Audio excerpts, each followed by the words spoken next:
Bastante tranquilo el tránsito a esta hora, cielo despejado, ya estamos observando, aparece el sol muy tempranito, programa 2921. Gracias por estar con nosotros como todos los días. Guatemala ya en movimiento, desde muy temprano salimos a las calles a trabajar, ya llegó la prensa a su casa, los panaderos también ya están haciendo el desayuno de hoy, en fin. Mucha gente trabajadora, entre ellos ustedes que ya están acompañándonos desde muy temprano. Por eso le mandamos esa rica energía y ese positivismo que usted necesita para comenzar de la mejor manera este lunes. Y por supuesto nos da muchísimo gusto saludarlo, empezar esta mañana junto a todo este equipo que se levanta muy tempranito. Buenos días, gracias por estar allí del otro lado. Arrancamos este lunes 12 de agosto del año 2013 con mucha información, recordando por supuesto temas importantes de lo que ha ocurrido este fin de semana. En un ratito el repaso informativo como todos los días. Anicha, ¿cómo estamos? Buen día.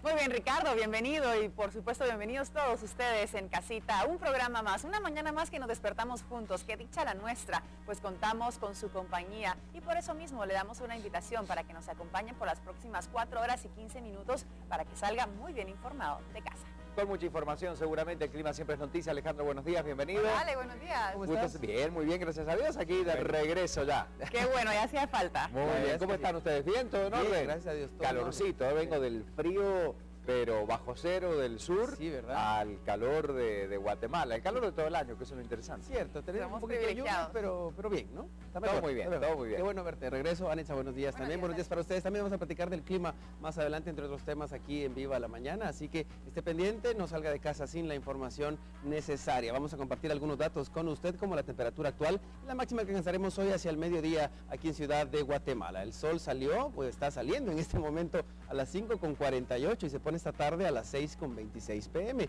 Probabilidad de lluvia, posibilidad de lluvia es del 30% para esta jornada. Se están cumpliendo más que nunca las probabilidades de lluvia durante estos días en nuestra ciudad. Ha estado lloviendo, todo el fin de semana fue lluvioso aquí en la capital, tal y como no sucedía desde hace un par de fines de semana. Así que hay que estar prevenidos con ello porque pueden presentarse de nuevo las lluvias esta tarde o al caer la noche con un 30% de posibilidad. La humedad en el ambiente es del 77% y la máxima que alcanzaremos hoy hacia el mediodía es de 23 grados centígrados. Más adelante le comento, vamos a ver la recomendación en pantalla rapidito para que la leamos juntos.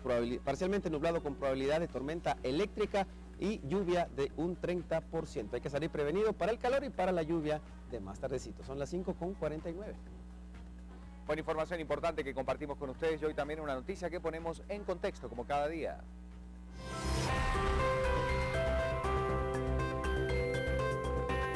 Y es que todos recordamos un sonado caso, el pasado 30 de agosto el país se conmocionaba al enterarse del brutal asesinato de la pequeña Jennifer Alejandra Vázquez Alquijay. Esto ocurrió en Villanueva, su madre le propinó más de 100 golpes en vida y bueno, provocó la muerte de esta persona. Su papá junto con las autoridades de Villanueva se ponen de acuerdo para lanzar la alerta a Alejandra, una línea de denuncia de abuso y vamos a contar qué ha pasado, cómo se ha dado seguimiento a este sistema y qué pasa con las denuncias de los niños maltratados en el país. Ese es el tema que hoy ponemos en contexto. Más adelante todos los detalles de ese seguimiento. Mientras tanto, ¿qué les parece si hacemos un poquito de historia? Abramos esos libros que tenemos guardaditos por allí para ver qué sucedía un día como hoy, solo que mucho tiempo atrás. En el año 1546 muere el filósofo Francisco de Vitoria. En el año 1964 Sudáfrica es excluida de los Juegos Olímpicos a causa de su política de apartheid. En 1982 muere Henry Fonda, actor de cine y teatro estadounidense. Y por último hacemos una pequeña parada en 1999. Un día como hoy, la Asamblea General de las Naciones Unidas proclama este día como Día Internacional de la Juventud, celebrándose y conmemorándose alrededor del mundo un día como hoy. Y tenemos que hablar, por supuesto, del deporte, del Mundial de Atletismo y estos nervios, buenos nervios, de los interesantes que nos hizo pasar Eric Barrondo en este fin de semana. Lamentablemente fue una dolorosa eliminación, Barrondo se quedó sin la medalla a los 3 kilómetros. También le contaremos la faena de Quilluchi, muchas cosas más de este interesantísimo Mundial de Atletismo. Y también hablaremos del deporte, no puede faltar la actividad del fútbol nacional, entre otras cosas relevantes. Pero bueno, el esfuerzo de Barrondo estuvo allí, arrancamos con mucha energía como siempre en este Mundial, Pero que siempre une a Guatemala entera, así que estaremos repasando lo que los guatemaltecos en general estuvieron haciendo este fin de semana, cargado de buenos resultados para nuestro país. Eso en un ratito nada más, pero como siempre decimos, con el cafecito de por medio, arrancamos con las noticias. De Prensa Libre. Vamos a verlas. Prensa Libre presenta. Y es información muy relevante la que tenemos esta mañana para ustedes, y esta tiene que ver con el canal interoceánico que interesa a los británicos. Los empresarios han analizado la inversión. La misión va a evaluar capital para tren, para el oleoducto y o carretera que se podría realizar. ¿Qué sucedía también en torno a este festejo? Lo vemos en fotografía central. Los bomberos celebran. Unos 1000 bomberos municipales desfilaron por la Avenida La Reforma por su aniversario número 57 y los bomberos voluntarios llevan una antorcha en la zona 4 al cumplir 62 años de servicio. Tenemos más información a esta hora de la mañana, lo que habíamos comentado en la actividad deportiva.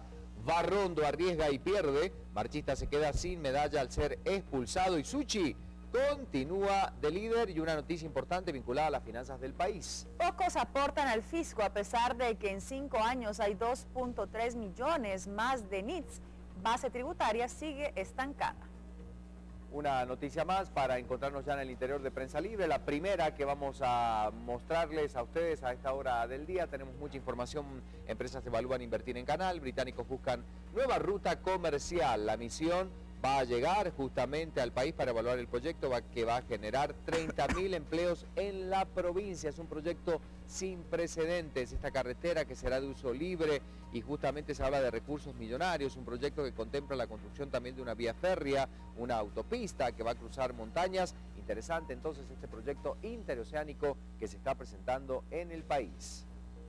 ¿Qué más trae Prensa Libre este día? Luces ahorradoras llegan a la provincia. Comunas pretenden bajar los costos del alumbrado público. 85 municipios están en proceso de cambio. 85 municipios, como les comentaba, de toda la provincia han iniciado el proceso de cambio de iluminatorias por lámparas ahorradoras. El proyecto, que fue por un año pospuesto, ha encontrado obstáculos. Promete reflejar, eso sí, una baja en los costos de energía para varias municipalidades. Ahí vemos entonces las opciones y lo que está haciendo este estudio. Una noticia más que repasamos a esta hora del día antes de los titulares, como todas las mañanas, y es que justamente una familia pagaría 43.000 quetzales por deuda. Hasta junio el país debía 104.000 millones. Bonos subirían el pago de cada hogar a 1.400 quetzales. Así que haría el componente de la deuda al aprobar el Congreso los bonos del Tesoro por 3.500 millones. Son 280 millones anuales que pagaría el Estado por intereses y se colocan a una tasa del 8%, y 185.000 es la base tributaria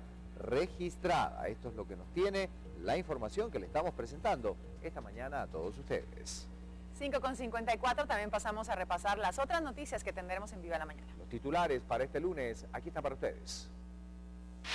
En las noticias de Viva la Mañana. Asesinan a piloto de autobús urbano. Esto sucede en el periférico. Seguimos repasando hechos del fin de semana. Oficialistas buscarán interrumpir interpelación contra ministra de Cultura y Deportes. En otras noticias, la USAC revela que presentará acción de inconstitucionalidad. Hay más información. Localizan cementerio clandestino. Esto en aldea de Chinique, en Quiché. Y juntos recorremos los departamentos, pues alcaldes piden el retorno de fuerzas de seguridad en los municipios de San Marcos. Se produce la evacuación de más de 3.000 residentes luego de la erupción de un volcán. Esto ocurre en Indonesia. Y en otros hechos, Cristina Fernández enfrenta prueba para definir el futuro político de Argentina.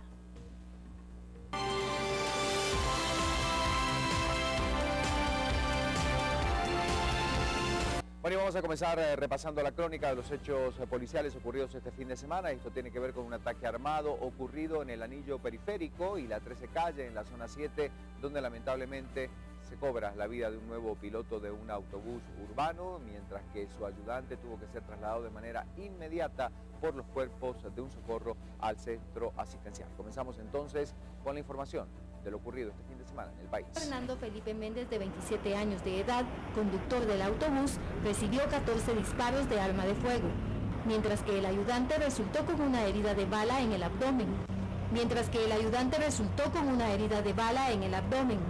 Fue trasladado al Hospital San Juan de Dios. Se trata de un hombre de aproximadamente 30 años que no fue identificado. En el lugar del ataque, el Ministerio Público localizó 10 casquillos y dentro del autobús 2 proyectiles. Existen 2 versiones de los hechos.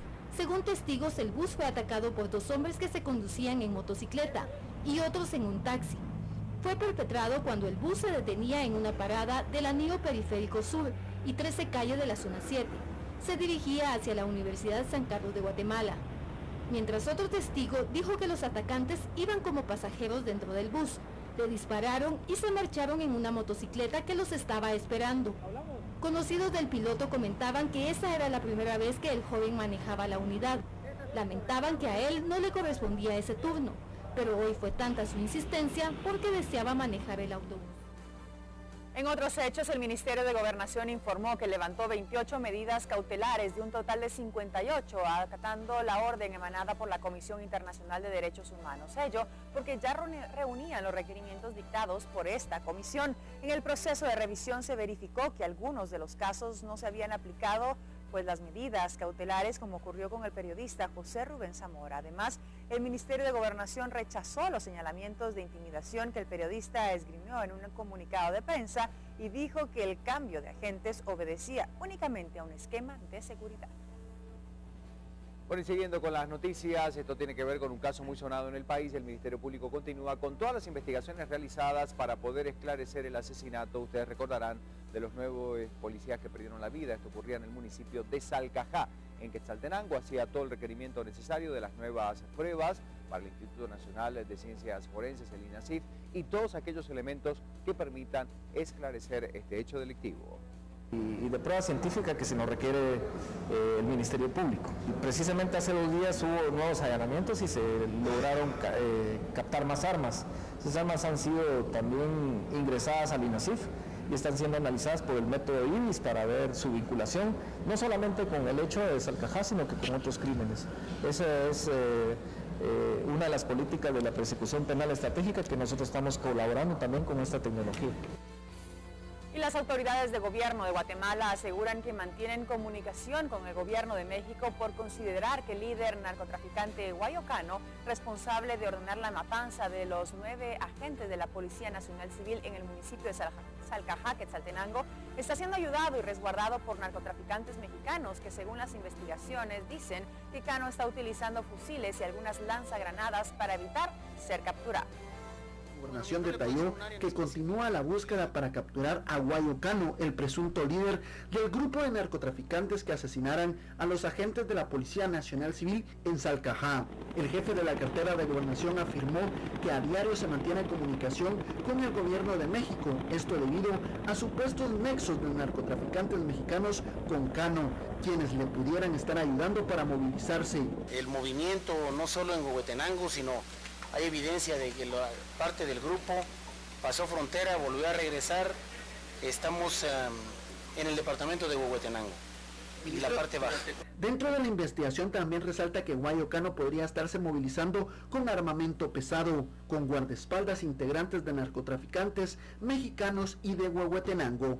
Los vehículos de ellos tenían una doble nacionalidad, estaban legalizados en Guatemala y legalizados en México, un mismo vehículo con placas mexicanas, placas guatemaltecas, y eso les permitía a ellos moverse ampliamente, ¿verdad? Así que bajo esa modalidad han ido y venido, y obviamente sabemos de colaboradores que tienen del lado de México, que también las autoridades mexicanas los están buscando.